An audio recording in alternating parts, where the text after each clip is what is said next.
Mais uma vez, sejam todos bem-vindos, bem acolhidos nessa casa que se abre sempre para nos abraçar, para nos amparar, para aliviar as nossas dores, para nos amparar na caminhada diária, né?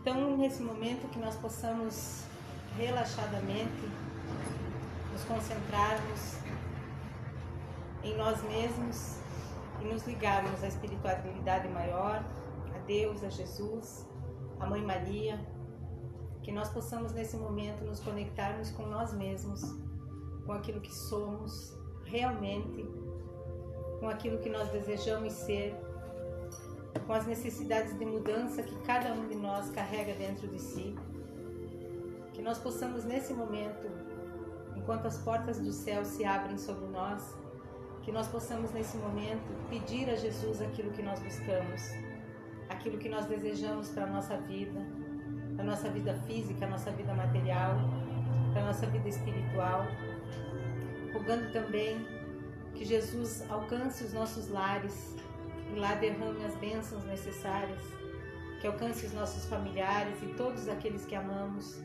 derramando sobre eles saúde, paz, serenidade, benevolência, esperança, fé, amor, paz, e que Jesus ensine a cada um de nós que está aqui e a cada um dos que amamos que está em casa e a cada um dos irmãos que caminha sobre a terra, que Jesus ensine, que mostre, que intua, que aponte os melhores caminhos que possamos seguir, para que possamos cada vez mais, como espíritos eternos que somos, chegarmos próximos à nossa perfeição e assim chegarmos e estarmos um dia junto a Deus Pai.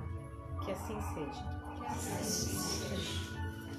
Então, pessoal, como hoje nós vamos falar sobre que morada eu estou preparando para o meu espírito, vamos ler então do capítulo 3 do Evangelho segundo o Espiritismo. Há muitas moradas na casa do meu Pai, é o título do capítulo. Que vosso coração não se perturbe, crede em Deus, crede em mim também. Há muitas moradas na casa de meu Pai. Se assim não fosse, eu vos teria dito, pois vou para preparar-vos um lugar, e depois que me for e que vos tiver preparado um lugar, eu retornarei e vos levarei comigo, a fim de que, onde eu estiver, vós aí também estejais. Diferentes estados da alma na erraticidade. Esclarecendo que a erraticidade é para onde todos os espíritos que ainda necessitam encarnar vão, tá? Nós iremos para a erraticidade quando nós morrermos. Não é lugar de espíritos errantes. É espíritos que têm a necessidade ainda de encarnar. A casa do Pai é o universo. As diferentes moradas são os mundos que circulam o espaço infinito e oferecem aos espíritos encarnados estadas adequadas ao seu avanço. À parte, a diversidade dos mundos, essas palavras também podem ser entendidas como o estado feliz ou infeliz do espírito na erraticidade, conforme ele seja mais ou menos depurado e desprendido dos laços materiais, o meio em que se encontra, o aspecto das coisas, as sensações que experimenta e as percepções que possui variam ao infinito. Enquanto uns não podem se distanciar da esfera na qual viveram, outros se elevam e percorrem o espaço e os mundos. Enquanto certos espíritos culpados erram nas trevas, os justos gozam de uma claridade resplandecente e do sublime espetáculo do infinito. Enfim, enquanto o mal, atormentado por remorsos e lamentos, frequentemente só, sem consolação, separado dos objetos de sua afeição, geme sob a opressão dos sofrimentos morais. O justo, junto dos que ama, saboreia as doçuras de uma indizível felicidade. Portanto, essas também são várias moradas, embora não sejam nem circunscritas, nem localizadas. Ou seja, elas são um estado de espírito, né?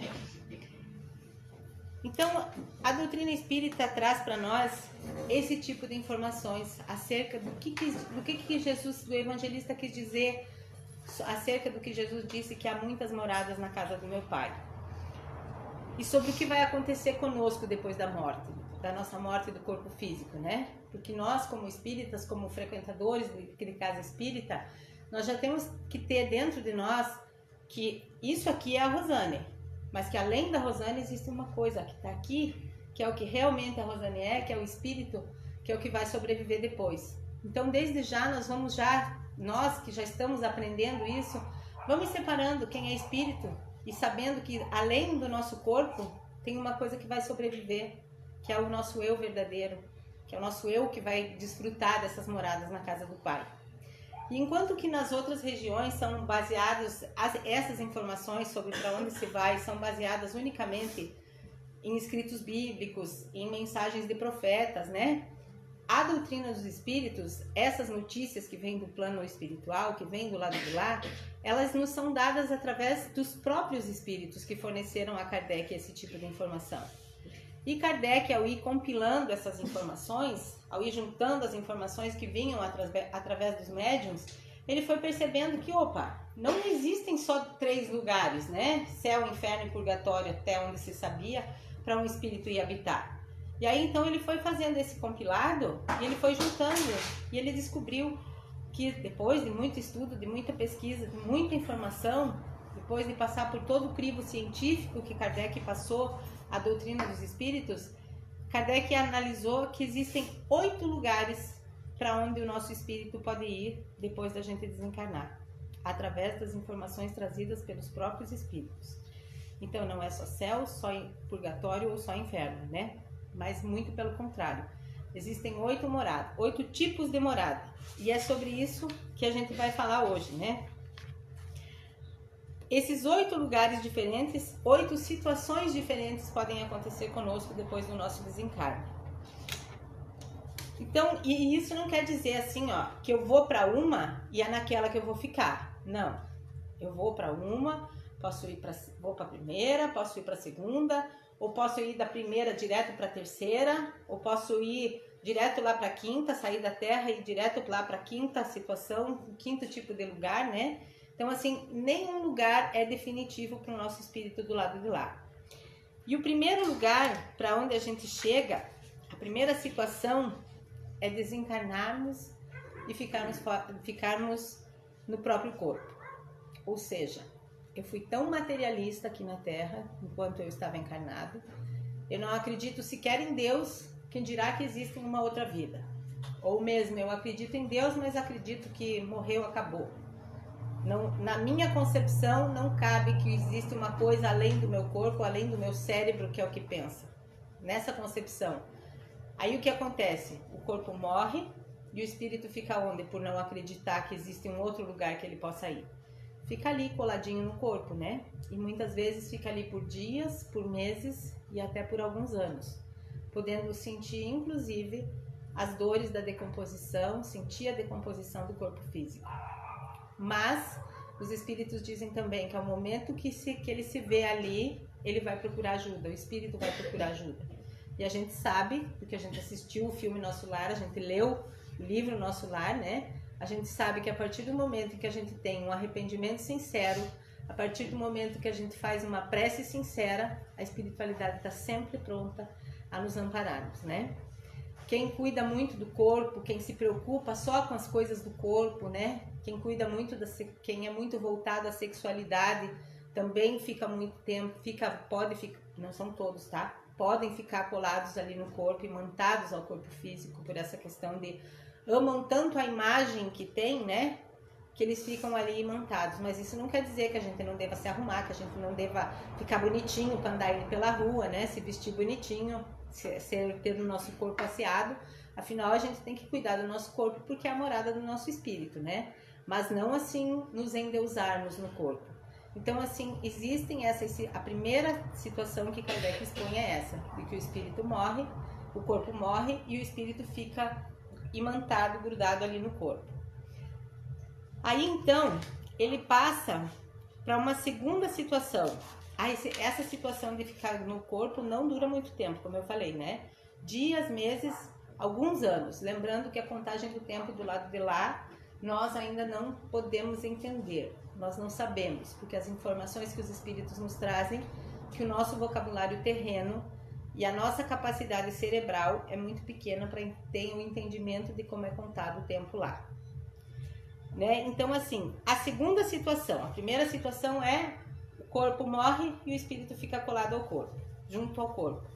A segunda situação, eles ficam na crosta. E na primeira situação, eles podem participar do velório, eles ficam ali no velório, eles não entendem o que está acontecendo.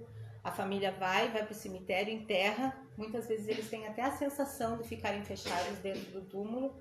E aí, claro que eles vão sair rapidinho, vão pedir socorro, né? Como se a gente fosse é como se fosse enterrado vivo.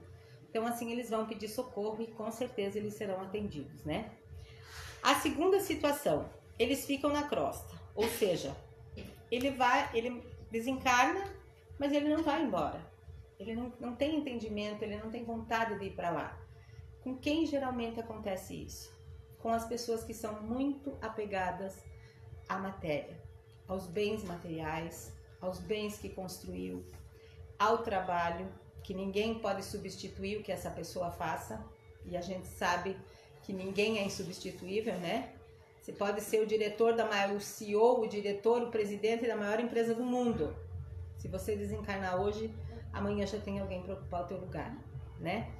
Imagina nós que somos simples pessoas humildes e mortais, se alguém não vai ocupar o nosso espaço, né? Mas essas pessoas que são muito apegadas a esse tipo de coisa, muito apegadas à matéria, muitas vezes muito apegados à casa, apegados às fazendas, apegados aos sítios, eles não vão embora. O espírito vai viver aonde ele gosta de estar. Não tem uma passagem no Evangelho que diz: vós estáis onde está o seu coração? Então, se o meu coração estiver lá na minha casa, ou estiver no meu sítio, no meu campo, na minha empresa, é lá que eu vou continuar por algum tempo.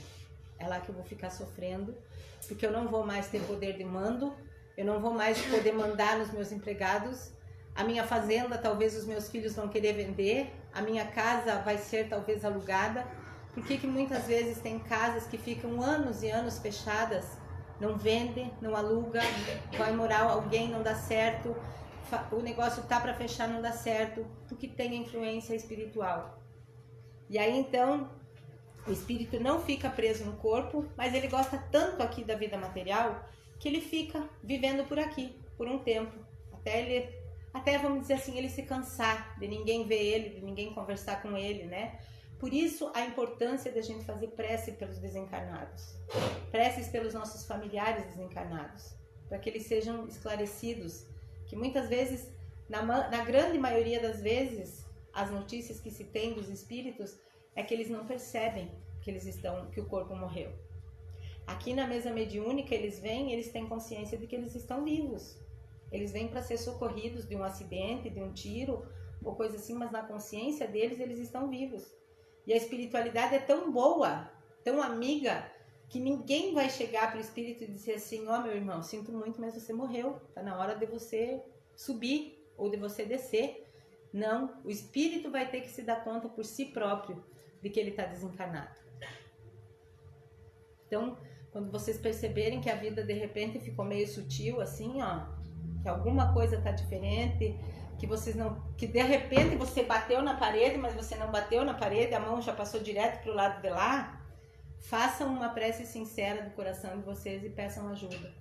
Porque se eu desencarnar aqui agora, o meu corpo vai cair aqui e eu vou querer continuar falando com vocês, talvez, se eu não tiver a noção, né?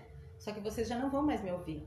Muitas vezes eu já tô vendo vocês me acudir ali, eu vou dizer assim: mas não tá acontecendo nada, eu continuo aqui querendo falar o que aconteceu, né? Se eu não tiver esse conhecimento de que existe, além do meu corpo físico, um corpo espiritual, uma vida espiritual.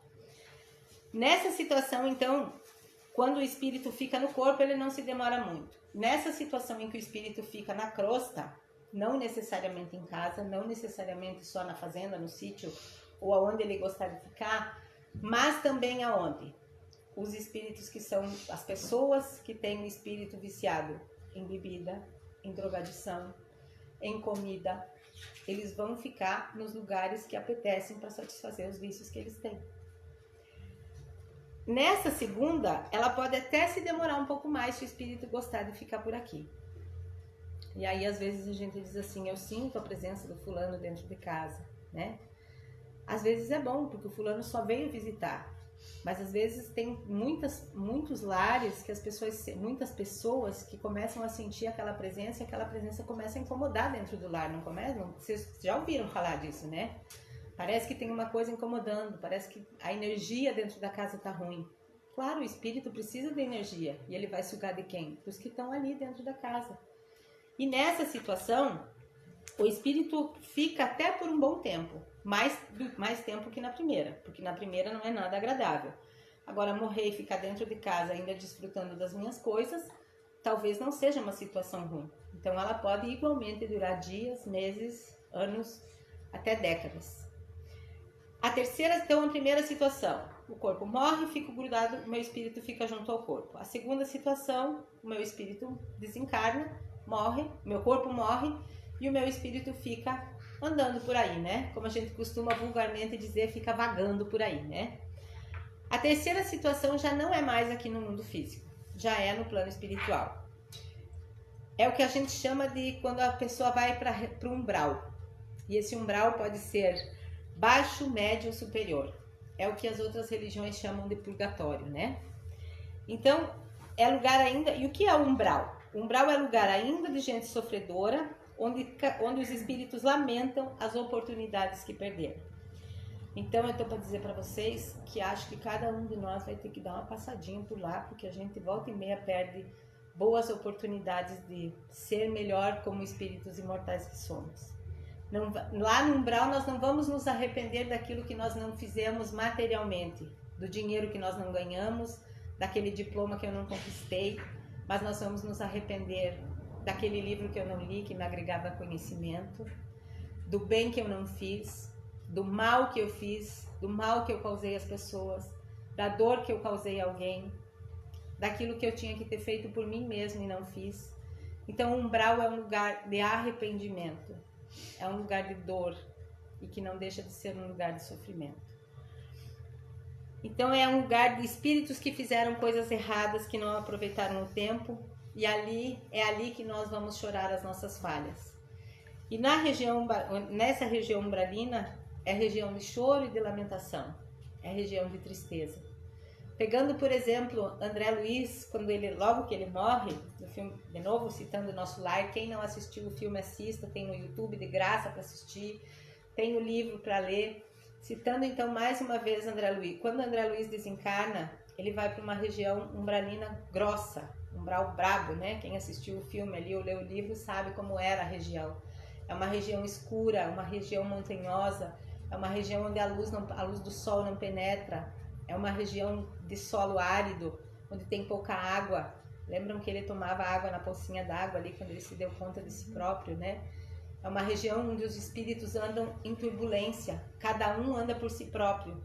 Nas regiões umbralinas, não existe comando. Não existe assim... Os espíritos, os bons espíritos não estão lá. Os bons espíritos vão àquele lugar, a região umbralina, grossa, quando tem um irmão que pede socorro. Lembram que no filme, quando André Luiz faz aquela prece sincera, eles vêm imediatamente em amparo dele, né? Eles colocam ele na maca e eles convidam os outros espíritos que estavam lá debochando dele para irem junto com ele. E aí então, os outros espíritos dizem que não querem, né? Mas então assim, na região umbralina não existe comando. Os espíritos andam cada um por conta própria. Cada um pensando em si próprio, não se lembram que existe Deus, que existe algo de melhor que eles possam fazer. Então é região de sofrimento, é região de dor, é região de arrependimento, e ali a gente pode ficar dias, meses, anos e décadas, dependendo do que a gente fez. Lembrando que região umbralina não é só coisa ruim, tá? Existe umbral grosso, umbral médio e umbral superior. Quanto mais próximo da Terra, mais difícil é a região. Por isso que a gente diz subir, né? O filme Nosso Lar é uma região umbralina ainda, mas de umbral leve. Lá no Nosso Lar, o André Luiz não se arrepende das coisas, ele ainda se arrepende das coisas que ele não fez, né? O que dele devia ter feito diferente. É uma região umbralina, mas é uma região linda já de se viver. É ou não é? A nossa meta não é quem é espírita há mais tempo, a nossa meta é querer viver aonde? No nosso lar. Oh, bonito daquele jeito, né? Como mostra, se for como mostra no filme, a gente quer ir viver lá. Então, ainda é uma região umbralina. Porque quando a gente assiste o filme ou lê o livro, a gente percebe como eles ainda têm no coração deles: eu vou encarnar para mim me melhorar nisso e naquilo. Né? Eles ainda têm aquela dor do arrependimento de não ter feito enquanto estava aqui. Então, assim, é uma região. Existem 3 tipos. Existe um umbral grosso, que é aquela região pesada, onde a luz ficou. Existe uma região intermediária ali, onde já o sofrimento não é tanto. E a região do umbral leve, onde já tem governo, onde já tem hierarquia, né? Enquanto que no umbral grosso, cada um anda por conta própria. Não tem governo, ninguém vai lá e diz assim: Rosane, você é um espírito agora e tal. Não existe isso. Cada um tem que se dar conta, é aquilo que eu li na mensagem do início ali. Cada um tem que se dar conta, é eu comigo mesmo.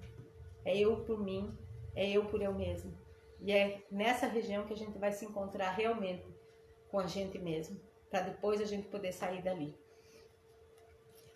Então, é o local onde as almas sentem muita culpa pelo que fizeram e pelo que não fizeram, né? E é lógico que não é todo espírito que precisa passar por região umbralina grossa, tá? A gente pode... Não necessariamente precisamos sair, ficar preso, desencarnar, ficar preso no corpo, aí sair do corpo e dar uma volta em casa e para depois a gente ser atendido. Não. Depois passar no umbral grosso ou coisa assim. Não. Eu posso desencarnar e ir direto, ou para um umbral grosso ou direto para uma região como o nosso lar. Depende do que eu fiz aqui na Terra. Depende do que nós estamos fazendo hoje, do que nós fizemos até hoje e do que nós podemos fazer de amanhã em diante. Então, assim, não é necessária essa sequência. Primeiro fico colado no corpo, depois vou lá em casa e fico um pouco, e depois eu saio e vou para a crosta, fico na crosta e depois vou para uma região umbralina. Não é necessário isso, tá? Então, a primeira situação, o corpo morreu, fiquei no corpo. A segunda, o corpo morreu, fui para minha casa ou para os lugares que eu gosto. Terceira situação, o corpo desencarnou, fui para uma região umbralina. Quarta situação, chama-se trevas. Umbral é onde se chora e se lamenta. Treva é onde se odeia e onde ainda se sente vontade e prazer em fazer o mal. Para as regiões trevosas vão os espíritos endurecidos, aqueles que morrem odiando, aqueles que morrem querendo vingança, que o corpo morre querendo vingança e que o espírito deseja vingança. Então, esses espíritos, eles vão para as regiões trevosas. É onde entidades perversas se unem para conspirar contra a felicidade dos outros. As trevas é o local onde os espíritos cruéis se reúnem para arquitetar seus processos de vingança. Às vezes, alguém fez o outro sofrer. Eu fiz alguém sofrer muito aqui na Terra. E essa pessoa passou a me odiar pelo sofrimento que eu causei para essa pessoa. Essa pessoa vai lá para a região trevosa quando desencarna, de tanto ódio que ela tem de mim. E aí ela chega lá e ela diz assim: eu quero planejar uma vingança contra aquela mulher. E aí lá nas trevas todo mundo gosta de vingança, todo mundo gosta de briga. Aí já se juntam 2 ou 3 e aí é que nascem o que a gente chama nas casas espíritas de processo obsessivo. Aí eles vêm e o que eles vão fazer na nossa vida? Nos atrapalhar. De todas as formas. Porque que na maioria das vezes nos processos obsessivos gera medo, não deixa dormir, a vida não vai para frente, nada do que a pessoa faça dá certo. Por quê? Porque é o processo obsessivo que está vivendo. E às vezes isso não é só dessa vida. Nós somos, como eu falei na prece no começo, nós somos seres, espíritos imortais, que fomos criados, sabe-se lá quantos milhões, milhares de anos. E nós fomos adquirindo as nossas dívidas. E nós estamos vindo quitar as nossas dívidas aqui também. E os nossos inimigos do passado, eles nos encontram. E muitas vezes esses nossos inimigos carregam esse tipo de ódio. São espíritos que vivem nas trevas por nos odiarem. E por isso eles se aproximam de nós. Eles nos acham e eles querem se vingar de nós. Por ódio, por raiva, né? Muitas vezes eles vão estimular as pessoas a caírem em vícios, porque o que eles querem? A destruição daquela pessoa. Eles ainda sentem o prazer do mal. É também região de sofrimento, só que não tem choro nas lágrimas, nas trevas. Não tem arrependimento nas trevas. Nas trevas, ninguém ali se sente frágil. por dentro eles são extremamente sofredores, mas por fora eles se mostram os fortões, né? Eles fingem uma capa de proteção.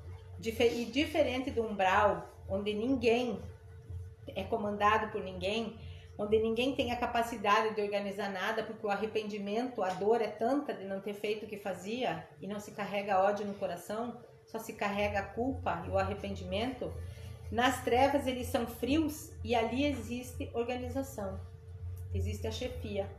É como se fosse, vamos dizer aqui na Terra, o tráfico. Existe a chefia, existe quem comanda e existe os comandados. Quem manda, quem obedece e quem ordena. Então aí eu quero citar para vocês um exemplo de quando as trevas atacam a vida das pessoas. Quando, por exemplo, assim, eu vou ali num centro de macumba, mas eu só vou separar o fulano da fulana. Aí eu vou lá e a espiritualidade trevosa trabalha lá e realmente o fulano e a fulana se separam. E eu até posso ficar com o fulano ou com a fulana, sei lá quem eu queria para mim, né? Eu até posso ficar com ele, mas eu adquiri uma dívida enorme do lado de lá, porque foi a espiritualidade trevosa que trabalhou para que eu conseguisse o meu intento de ficar com aquela pessoa. E quando eu desencarnar, essa espiritualidade trevosa vai chegar já no meu velório e vai vir assim dizer: vem conosco, que agora você vai trabalhar para mim. E é ali que a espiritualidade, às vezes eu nem conheço, mas eu nem conheço o Nestor, mas eu sou mandada pela espiritualidade trevosa a incomodar o Nestor. Você vai lá e você vai transformar a vida dele no inferno. E eu não posso ir para lugar nenhum, porque eu sou mandada por eles para vir transformar a vida do Nestor no inferno. E é assim que funciona. Então assim, não se faz trabalho para conquistar qualquer coisa. Se você tem desejo de conquistar alguma coisa na tua vida, peça a Deus e trabalhe para isso. Mas não vá procurar em centro de macumba, em centro, que sei lá que nome se dá a esse tipo de lugar, para que não se adquira dívidas com espíritos trevosos que vêm trabalhar para a gente. Então é uma região onde existe muito poder, e esse poder é um poder de maldade, a região trevosa. Das trevas, quando o espírito cai em si e se arrepende, ele vem para uma região umbralina. Nem nas trevas a pessoa é destinada a ficar sempre. Porque eu acho que chega um ponto em que o espírito diz assim: eu estou cansado da maldade, eu estou cansado desse lugar sem sol, eu estou cansado. Ou muitas vezes até eles se vingam, né? E eles dizem assim: agora eu quero paz. Ou eles vêm cheios de ódio numa mesa mediúnica, e aí eles são encaminhados e eles vão para uma região umbralina onde eles vão ser recompostos. Então assim, a região trevosa é destinada aos espíritos ainda reticentes no mal. Aqueles que carregam ódio, rancor, raiva, inveja, aqueles que querem ainda fazer o mal. Nas trevas o espírito pode passar muito tempo, porque como eles se comprazem em fazer o mal, ele vai de lá para cá, ele vem da região trevosa aqui para a Terra para nos fazer o mal. Porque a vibração da Terra ainda permite que espíritos trevosos andem entre nós. Porque nós, que habitamos o planeta Terra, permitimos. Então eles ficam na região trevosa por décadas, por séculos de ódio e de maldade. A quinta situação é uma região de sofrimento muito particular. Essa região se chama Vale dos Suicidas. Quando a gente ouve, a gente já pensa que é um lugar onde os suicidas são jogados, né? O corpo se matou aqui e caiu lá no Vale dos Suicidas. Não, gente, não é. O Vale dos Suicidas é um local de proteção, de amparo. É um ambiente que foi criado por Maria de Nazaré. Na região umbralina existe um lugar chamado Colônia Correcional, para onde esses espíritos são acolhidos, são cuidados e amparados. Eles chegam lá, eles são recolhidos pelos trabalhadores de Maria, e Divaldo Franco diz que todas as terças-feiras Maria de Nazaré vem ela própria à região umbralina da Terra para amparar esses espíritos, para cuidar desses espíritos. Tanto que esta imagem que foi recebida, essa imagem de Maria de Nazaré que foi recebida mediunicamente pelo Chico Xavier, ela foi retirada da portaria do hospital, que tem um quadro dela lá, que foi tirado de lá pela descrição do Emmanuel para Chico Xavier. Foram 21 sessões de desenho de um dos maiores desenhistas do Brasil, que fazia retrato falado na polícia em São Paulo, na Polícia Técnica de São Paulo. Ele foi a Uberaba, ele e o Chico fizeram 21 sessões para chegar nessa foto, nesse retrato falado, das informações que o Emmanuel foi lá colher no hospital da colônia correcional. E aí ele trouxe para o Chico, o Emmanuel ditava para o Chico e o Chico ditava para o desenhista. E aí eles chegaram nessa imagem, depois de 21 sessões. E depois foram mais algumas sessões para fazer a coloração dessa imagem. Então essa é a imagem que tem de Maria lá na colônia correcional. E Maria cuida muito dos suicidas. Vou fazer um adendo aqui agora. Maria cuida muito dos suicidas porque quando ela desencarnou, quando ela foi levada ao mais alto dos céus, né, aos lugares mais elevados, quando ela chegou lá, os apóstolos do Cristo estavam todos reunidos. E aí ela chega lá e ela se dá conta de que Judas não estava entre eles. E aí ela pede: onde está Judas? E aí eles dizem para ela assim que Judas ainda continuava numa região umbralina da terra, pelo que ele tinha feito com Jesus Cristo, por ele ter entregado Jesus. E aí ele se suicidou, e aí caiu na região umbralina, grossa. Jesus foi em pessoa, quando ele saiu do túmulo, o Espírito de Jesus foi, acalmou Judas, encontrou cego e louco, e com muito custo Jesus conseguiu fazer Judas dormir. E Judas permaneceu lá, vamos pensar assim, por mais uns 30 anos. E quando ele chegou lá, ele foi socorrido por Maria. E Maria, que podia gozar do mais alto dos céus, da presença estar junto aos grandes espíritos, aos bons espíritos, ela pede que ela não seja afastada da terra, para que ela possa cuidar das pessoas que, como Judas, tiram a vida com as suas próprias mãos. E aí então Maria vem até hoje às regiões umbralinas da terra para socorrer esses nossos irmãos. E a gente pensa que Maria é um ser que está longe de nós. E olha quanto amor ela ainda nos despende. Quanto amor ela ainda traz para aqueles que nós muitas vezes julgamos. Porque quantas vezes a gente julga um suicida? Nós espíritas não mais. Hoje em dia não mais. Mas quanto eles já foram julgados? Quem é mais velho aqui lembra que não se levava suicida para ter velório na igreja, que o padre não ia rezar missa, que eles eram enterrados do lado de fora do cemitério, né?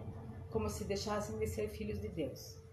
Então, assim, ninguém é desamparado.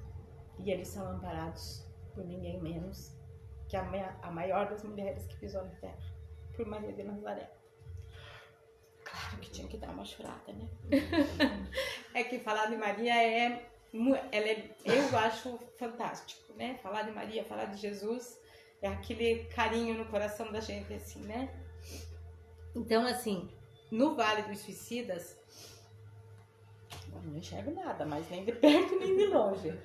No Vale dos Suicidas, então é como se fosse, o Vale dos Suicidas é como se fosse, hoje em dia, uma colônia correcional, é como se fosse um hospital, um manicômio, que nem existe mais, né? Mas essas clínicas psiquiátricas, onde as pessoas que estão em surto são levadas, né?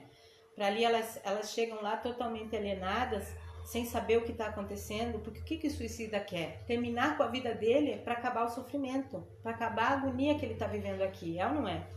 Só que aí quando ele tira a vida do corpo e ele percebe que ele ainda está vivo, ele não acabou com o sofrimento. Então ele entra em transe, ele entra em surto, e aí então eles são acolhidos nessa região umbralina, eles são cuidados, eles são medicados, o espírito é cuidado, amparado, até que ele se restabeleça, até que ele gaste ali todas as energias. E ele passa por um pouco de sofrimento, passa para ele aprender que na próxima vida ele não pode mais fazer aquilo. Mas a região umbralina não é um depósito, o Vale dos Suicidas não é um depósito de espíritos que tiraram as suas próprias vidas. Não é. É um lugar de acolhimento, de cuidado e de amparo. Cuidado por ela, né? Por Maria de Nazaré. O Vale dos Suicidas não é um local para punir os suicidas, mas sim para reuni-los e protegê-los até que encontrem o reequilíbrio. É um local de muito sofrimento ainda, mas de muito cuidado e de muito amor, e também que tem fim. Os espíritos ficam ali pelo tempo que for necessário, até eles conseguirem ir, voltar e serem levados para um hospital, serem levados depois para uma colônia, ou depois talvez até passar por ser levado para uma região umbralina primeiro, né? Mas um umbral mais leve, uma coisa diferente. Então eles passam um tempo no Vale dos Suicidas, mas eles não são destinados a ficar ali para sempre. A sexta situação, hospitais do mundo espiritual. Esse é o local mais comum de nós irmos. Para quem tem medo do que vai acontecer da morte, para quem desencarna e não fica preso no corpo, não fica preso na crosta, não vai para a treva, nós não vamos, porque nós não carregamos ódio, não carregamos rancor, né? Não carregamos o desejo de vingança. Então, se a gente não for para a região umbralina, nós não seremos suicidas, que Deus nos ajude, né? Então, nós estamos na Terra, ficamos doentes, seja qual for a doença que acometa nosso corpo físico, a grande maioria de nós vai precisar ser tratada, o nosso espírito vai precisar ser tratado no plano espiritual, num hospital. Então, a grande chance nossa é nós sairmos da Terra e o primeiro lugar pelo qual nós vamos passar é por um hospital espiritual. Como depois de cair lá na região umbralina, André Luiz foi para um hospital. Mas vocês viram que muitos que chegavam no filme ali, muitos que chegavam eram trazidos direto para o hospital ali na colônia, né? Então, assim, a grande chance que nós possamos ir primeiro para um hospital. Desencarnamos aqui por alguma doença, por algum motivo, por acidente, por qualquer tipo de morte violenta, a grande chance é que nós tenhamos que passar por um hospital para depois nós irmos para um outro lugar. A minha mãe, na carta psicografada que ela escreveu, ela fala, a minha mãe era muito católica, ela foi ministra da Eucaristia acho que desde que eu era criança até que ela desencarnou. Ela levava a comunhão para os doentes toda semana, na terça-feira. Então, assim, ela era muito católica. E aí ela fala na carta que ela escreveu assim, ela diz assim: não fui recebida num céu com anjos e harpas, mas graças a Deus não passei pelo purgatório e menos ainda caí no inferno.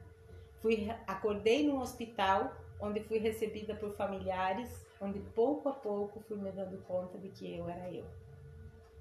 Então, olhem que bonito, né? Que lição, que aprendizado. Eu digo assim, das outras partes da carta eu não me lembro muito.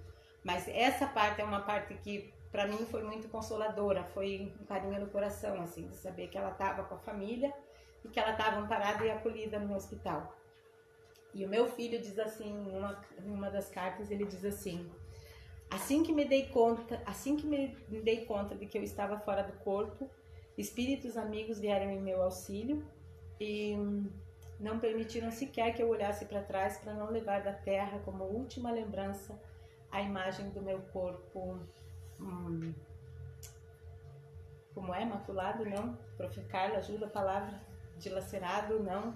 Mutilado. Para que eu não levasse da terra como última imagem o meu corpo mutilado. Então, olhem o amparo que a gente tem no momento da nossa partida. E aí, depois, na semana seguinte, eu já começo a sonhar com ele, graças a Deus. Sonho, tá? Nada de visão, nada de mediunidade, eram sonhos. E ele estava realmente no hospital, tratado, com a cabeça enfaixada. Então, ele saiu daqui e foi direto para um hospital, graças a Deus, né? Então, e a maioria de nós é para onde a maioria de nós vai assim que nós desencarnarmos. Ser cuidado, ser tratado num hospital. Nesse hospital, a gente vai ficar por um período, só pelo período necessário, e depois a gente vai descobrir qual é a região para a qual a gente vai ser atraído. Porque não vai ter ninguém que vai dizer assim, ó, você saiu do hospital e agora você vai ter que ir para um umbral grosso. Não vai ter ninguém que vai nos dizer isso. É a nossa consciência que vai nos levar. Porque, como fala ali, não existe um local circunscrito, mas é de acordo com aquilo que a gente está sentindo, daquilo que a gente sente, daquilo que eu vibro, daquilo que eu realmente sou. Então, eu posso desencarnar e ser levado para um hospital e depois cair para uma região umbralina, para depois lá ficar um tempo me melhorando. Não existe uma sequência exata para a gente ir. Então, na sexta situação, só a gente vai ficar por algum tempo. Só o tempo necessário que a gente precisa para se melhorar. Aí, a 7ª situação. Então, depois de passar por uma ou mais das anteriores, a gente vai para as chamadas colônias espirituais. Aí sim vai ser a nossa morada. São cidades no plano astral. E como quase a totalidade dos espíritos precisa passar pelo hospital, então a gente sai do hospital. Se eu fui boa, desencarnei, saí do hospital, não preciso passar pelo umbral, vou visitar minha casa, fico ali 1, 2 dias, mas só preciso seguir meu processo evolutivo como espírito, consciente que estou. Para onde que eu vou? Vou morar numa cidade, onde lá eu vou estudar, vou trabalhar, vou evoluir o meu espírito, e lá eu vou passar anos. Lá é o lugar de os grandes períodos a gente passa nas cidades, nas colônias espirituais. Porque é lá que a gente vai programar a nossa próxima reencarnação, é lá que a gente vai reencontrar as pessoas queridas da gente, aqueles que se afinizam conosco, é lá que nós vamos fazer o nosso balanço, é lá que nós vamos adquirir tudo aquilo do nosso passado, conhecer quem fomos, quem somos, para definir quem nós seremos na nossa próxima encarnação. Então é um lugar onde a gente vai residir e lá a gente fica por muito tempo, até planejar a nossa próxima vinda. E para nós, meros seres humanos, habitantes da Terra, acabaria por aí. Mas até agora eu falei que eram 8 situações, né? Mas até agora eu falei só de 7. A 8ª, eu posso dizer que ainda não é para o nosso bico. Para o meu, pelo menos, não é. Não sei para o de vocês, né? Mas para o meu bico ainda não é. A 8ª situação são as regiões de luz. Desencarna e vai direto para as regiões de luz. Pela bondade e pelas virtudes espirituais, vai para um lugar diferente. Como exemplos disso, a gente tem Madre Teresa de Calcutá, Chico Xavier, a Irmã Dulce. Eles não precisam ficar em colônias, eles não precisam mais reencarnar, já são espíritos puros, que vieram à Terra e só fizeram o bem, só trabalharam no bem. Então eles já muito fizeram, e quando esses espíritos desencarnam, então eles são levados diretamente às esferas mais altas. E não precisa ser pessoas vamos dizer assim, de personalidades famosas para irem para lá. Vocês cheguem em casa, vocês já ouviram falar do beijo do Jorge? O Jorge era um senhor muito pobre que ia na casa do Chico Xavier. Ele tinha um dente só na boca. Diz que ele tinha um hálito terrível, assim, que a única pessoa que aguentava ele era o Chico. E aí ele tinha o lábio partido aqui, que sempre sangrava, e ele tinha sempre o sangue no lábio. E quando ele chegava no Chico Xavier, o Chico dizia: venha me dar um beijo, Jorge. E aí o Jorge vinha e beijava o rosto do Chico e abraçava o Chico. E aí eles dizem assim: não sei como o Chico aguentava o hálito do Jorge, o mau cheiro que o Jorge tinha, porque o Jorge não tomava banho. Mas ele era um espírito puro, ele era um espírito limpo, que veio ensinar as pessoas que cercavam o Chico a fazer caridade. Tanto que procurem no YouTube o Beijo de Jorge, que vocês vão encontrar um filminho lindo lá, que não tem como não chorar. Aí, quando a pessoa que narra a história diz que o Jorge chegava lá na casa, sempre de pé descalço, e ele sempre dizia assim: a semana que vem eu vou trazer um chinelo para dar para o Jorge. E o Jorge desencarna e ele não levou o chinelo. Aí fica a lição para nós: façamos a caridade hoje, porque amanhã pode ser tarde. E aí então, quando Jorge desencarna, Chico diz que o próprio Cristo veio buscar Jorge, levando por um caminho de luz. Que Jorge desencarnou numa madrugada fria em Uberaba, e o próprio Cristo, ele dormia nas ruas, né? E o próprio Cristo que levou o Jorge às regiões mais altas. Então, assim, Jorge era o quê? Era um grande espírito que veio para nos ensinar a fazer a caridade. Quem aprendeu com Jorge aprendeu, quem não aprendeu pode ter a chance de aprender pela história que ele deixou, que é nós. Então, assim, nessa 8ª região, quando nós chegarmos um dia, a nossa meta é chegarmos a essa região de luz, né? As regiões luminosas. E para mim chegar lá, o que eu necessito fazer? Eu preciso fazer a minha mudança de conduta. Se eu não estou vivendo bem hoje, se eu não estou fazendo tudo o que eu sei que eu devo fazer, ou se eu estou fazendo o que eu sei que eu não devo fazer, que cada um de nós possa trabalhar na nossa reforma moral, um pouquinho de cada vez, porque às vezes a gente não sabe aquilo que mantém o nosso edifício em pé, né? E às vezes é um defeito que nos mantém em pé. Mas a gente sabe, cada um sabe no que precisa se melhorar. Eu sei no que eu preciso me melhorar e eu não preciso dar palpite nenhum para vocês no que vocês precisam melhorar. Cada um sabe dos seus defeitos, porque a gente tem isso gravado na consciência. Quando a gente faz uma coisa errada, a gente sabe imediatamente que errou, né? Então, assim, vamos tirando os erros da nossa vida. Vamos tentando cada vez mais melhorar a nossa conduta. Tem uma frase famosa do Chico Xavier que corre aí pela internet que diz assim: eu não posso voltar atrás e fazer um novo começo, mas eu posso começar agora e fazer um novo final.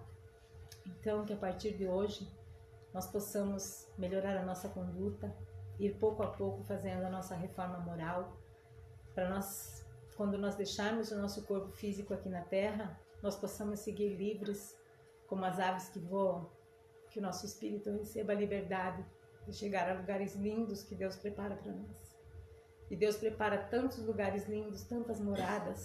Jesus disse: eu vos prepararei uma morada junto ao Pai. Então que nós possamos, cada um de nós, a partir de hoje, preparar cada vez mais um bom lugar para o nosso espírito imortal que é, porque nós vamos viver longos tempos do lado de lá. Então nos preocupemos mais com as coisas do espírito e menos com as coisas da terra, com as coisas do corpo que fica aqui. Que nós vamos cada dia mais preparando a nossa bagagem espiritual, com amor, com caridade, com conhecimento, com coisas boas, com abraços, com sorrisos, com fraternidade.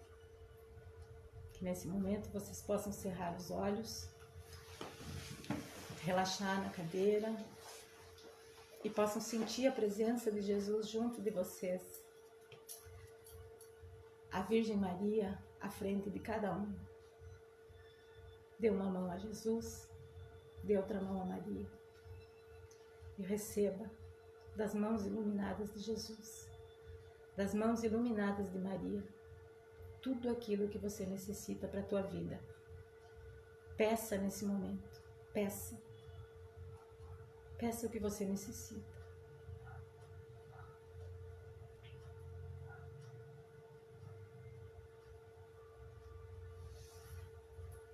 Na certeza da bondade de Deus, na bênção da Mãe Maria, que nos ama como filhos pequenos que somos, e com o abraço do nosso amigo Jesus, do nosso irmão maior, sintam Jesus abraçando vocês nesse momento. Chorem no ombro de Jesus se vocês quiserem, agradeçam por tudo de bom que vocês têm. Peçam a Jesus o que vocês necessitam. Peçam.